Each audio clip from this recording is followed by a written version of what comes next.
Bringing the channels up, bringing the channels up. 1, 2, 3. We are live on 1, 2, 3, 4, 5, 6, 7. We're waiting for one more. 8. Boom. We're live on live in 8 places. Good morning, everybody. Getting it together. It is my test of Restream.io and OBS. But it's also a chance for me to give some updates and practice being on camera. I am broadcasting to Twitter, 2 different accounts, GRYSKLL and Dragons Pitchfork. I'm broadcasting to Facebook, that is the GRYSKLL page, the Dragons Pitchfork page, and my personal page. I'm also broadcasting to Instagram, at Dragons Pitchfork, and to 2 YouTube channels, Dragons Pitchfork and GRYSKLL. What am I testing this morning? I don't know if I'm testing anything this morning, to be honest. I let the crew know. I guess what I can do is give a little update. Got to tear this label off of my water so that I'm not advertising for anybody, because not for free. But yeah, I'll start with the update part of this. Trying to keep these under 10 minutes, unless I have a guest on. And I'm not really, I want to test the guest before I even think about a plan having guests on here. But we're going to start with the updates. So let me open up Trello, which is the new tool I am in love with. It's not new to most people, but me, I was kind of rallying against tech. So haven't been jumping on testing out every new thing that comes out. And there's so many other services like Trello or similar to Trello. You've got Trello, you've got Asana, you've got Notion, all these different organization tools. Looks like they have workflow functionality and some other things in there. I haven't dug that deep, and I'm happy to say that because I'm distanced from tech. But let me get this board open real quick. I gotta open up my workspace, Dragons Pitchfork workspace, and in there I've got a Getting It Together board that I started yesterday and put a few notes on some of the things I want to touch on. First thing, recap of yesterday's mandatory meeting, the first mandatory Monday meeting that we're having weekly for the project that's not a project that I'm working on, that I'm not working on. That was supposed to be a 1-hour meeting, man. We went for hours. I think we were on for about 4 hours and change, maybe close to 5. And it's good that we were. It was a really good team building exercise. And we made a lot of groundwork on making some decisions and really getting in sync and learning more about each other and what we do, because we're all from completely different places. One of us is from VA, one of us is from Canada, one of us is from Chicago, and has spent quite a bit of time in Puerto Rico. And we've got more that are going to come onto the inner circle eventually, but right now we got to get things locked down and get things figured out. So it's gonna be a really dope team. It is a really dope team, and what we're gonna do is we decided yesterday that Mondays are not for necessarily discussing business. It's for checking in on each other. We're trying to do things differently. We're trying to change the way business is done and make sure the business is a little more personal and that you really do care about the people that you work with, instead of just trying to do business for the sake of just generating money and screw whoever else gets damaged in the process. We're going to take care of each other. So we're taking Mondays to spend some time together, getting to know each other, shoot the breeze. We'll touch lightly on some work related stuff, but we're not going to go too far in. And yesterday we got a really good lay of the land. We got a lot going on, and we got a lot that's going to come from this, and I'm excited, man. And that's just one endeavor. This is just this endeavor. That's not, and it's going to touch and help the other endeavors, but this isn't even touching HFR Connect. This isn't even touching GRYSKLL. This is special. So we're gonna do Monday is the catch up, check in, and get familiar meetings, the care meetings, and then today we're going back in 1-hour meeting to get on some business stuff. So I'm excited about the progress we made. I'm excited about what's to come. Next, what else is going on? Got something really special from Yanni about to drop this week. I'm really excited. It kind of ties into America in Cursive, the single from GRYSKLL we released 2 weeks ago too. So check that out in preparation for what Yanni is about to give you. I'm so proud of her, man. She's so special, man. I can't be more grateful. I couldn't be more grateful for her. I wouldn't be doing any of this if it weren't for her.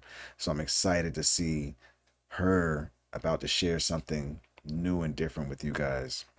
It's special. I also dropped something that she did new and different last night too. She took some video that I caught of her on our trip to South Carolina when we went down to meet Kareem. She took some video from our place that we were staying on. We were staying on a farm in Aiken, South Carolina. So one morning, the last morning, we took the camera out, and I got to do what I do with the perspective and angles and all that with her shooting, BTS style.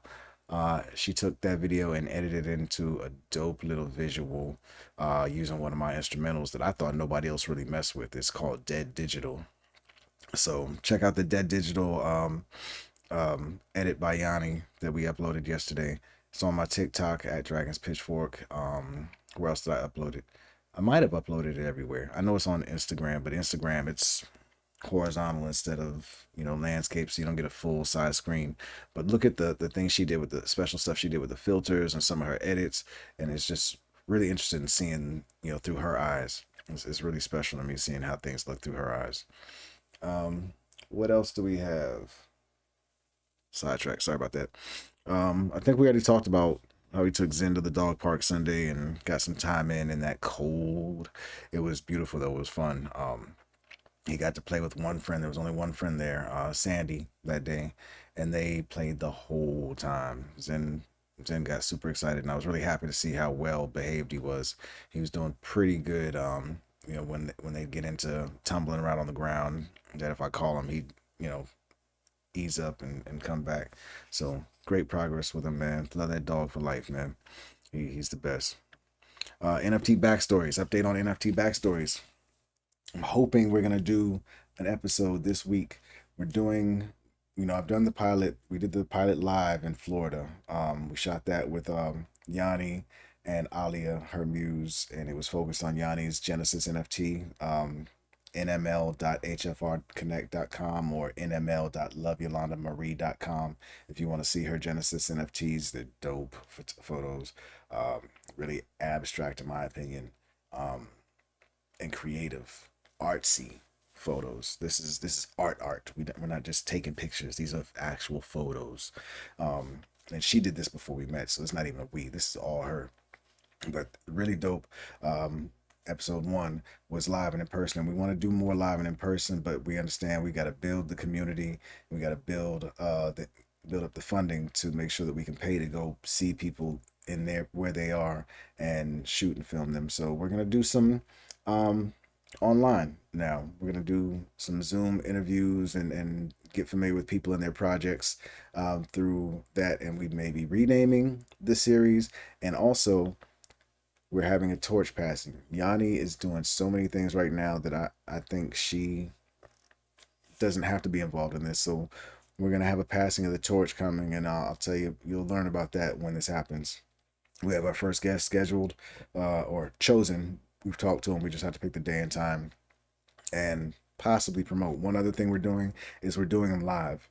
Trying to do as much live as possible, to cut down on the amount of editing that needs to be done right now, because need to be using money for revenue generating, or using my time for revenue generating activity as much as possible. So I'll be doing community activities like NFT backstories and another endeavor that I'm planning on doing called HFR Connect, where I'm just going to be meeting people live and sharing that part of the journey with you guys, and sharing other people's stories and who other people are, who these wonderful people are that we're connecting with you guys. And NFT Backstories is going to be the start of that.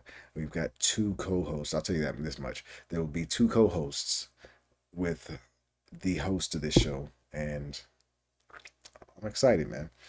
And I'll tell you one thing, man. It's been really hard doing a lot of this stuff by myself, and I'm not complaining, but what's been challenging for me is getting organized and figuring out how to shoot, figuring out all the technicals, while also trying to make sure that it remains somewhat artistic, and while also making sure that we promote and market it right.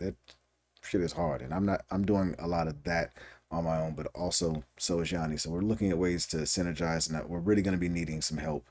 So if you know anybody that wants to do some sort of volunteer work with video editing, anything like that, we could use, or social media, we could use the help. So pass the word if you know somebody that's interested in trying to sharpen up their skills and really put some time in, because we need somebody that's gonna really go through a lot of the stuff that we post, these long form videos, grab the nuggets, package them up nicely, and promote them on a regular, recurring basis.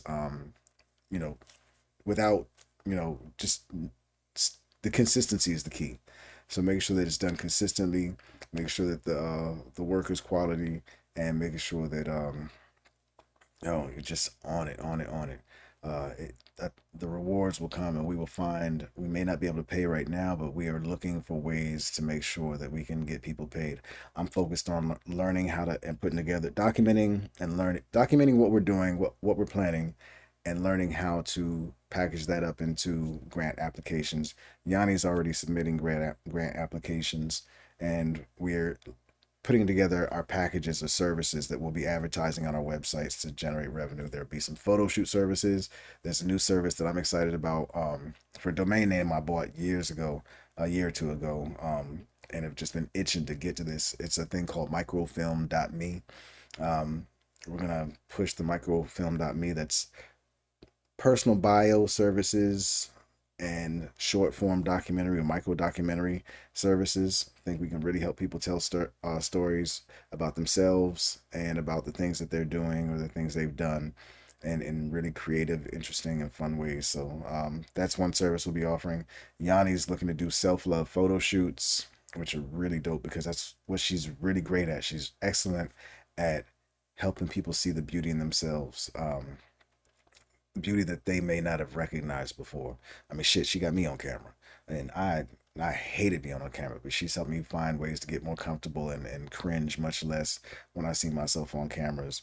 And she makes many other people just rave and just fall in love with themselves all over again with what she does with the lens. So we're gonna package that up and actually make that a service. And we've got a lot more things that we're looking, not a lot, but we've got other things that we're gonna do to make sure that we can generate the money so we can keep doing the free stuff to help artists and creators out that need the help. So keep up, pass the word. You'll see some advertisements. You'll see some website updates coming, to reflect the services now. It's been a journey, but we're both happy and enjoying the ride, and we're happy that we've gotten to this point that we feel comfortable charging for some services again.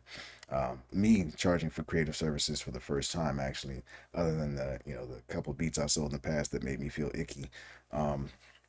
But beyond that, one last piece of news, one last update. Now I'm hoping this one's gonna happen. I've got we Zoe and I dropped a single last year around this time of year, Turkey Day, that speaks on Turkey Day specifically. Zoe, being the genius that he is, my favorite MC alive, um, he really killed the concept, owned the concept over a beat that I made that I didn't expect anybody to do anything with. I just kind of made it because I enjoyed making the beat and I love it. So I was really happy to see that he made the beat and enjoyed it. We put out a rough mix of it last year that ended up actually, because of when I dropped it, ended up actually becoming an NFT and as part of a collection that DistroKid was doing. It's a 10,000 NFT collection that they did on, I forget the name of the platform. I think it's owned by the Winklevoss brothers or something like that. But that NFT sold. I didn't know for 2 months, but that sold and made us a couple bucks. It was interesting. First walk into NFTs accidentally, I guess, because I forgot that I even checked the box that said, yeah, include this in that collection. Didn't look at details or anything, but dropped $30 in each of our accounts when the NFT sold. And there's a gentleman that I think is still holding it. I don't think he tried to do anything with it after that, but it was a nice experience. Um, but that song, I was so unhappy with the mix that I've always kind of been itching to get it mixed down again. So it's off for mix down again, and hopefully the mix will be done this week so we can share it with you and you can hear the song as it should be heard. Because when you hear what Zoe did with it, and you can hear the arrangement, which was fun to do, you hear the combination of those. I think this song is one of those that should be played every year around Turkey Day. Um, But that's it, man. That's the update for this week, for this morning, episode 4, Getting It Together. Been good hollering, y'all. Hope you have a good day. Have a great day on purpose, love, and all that other stuff that people call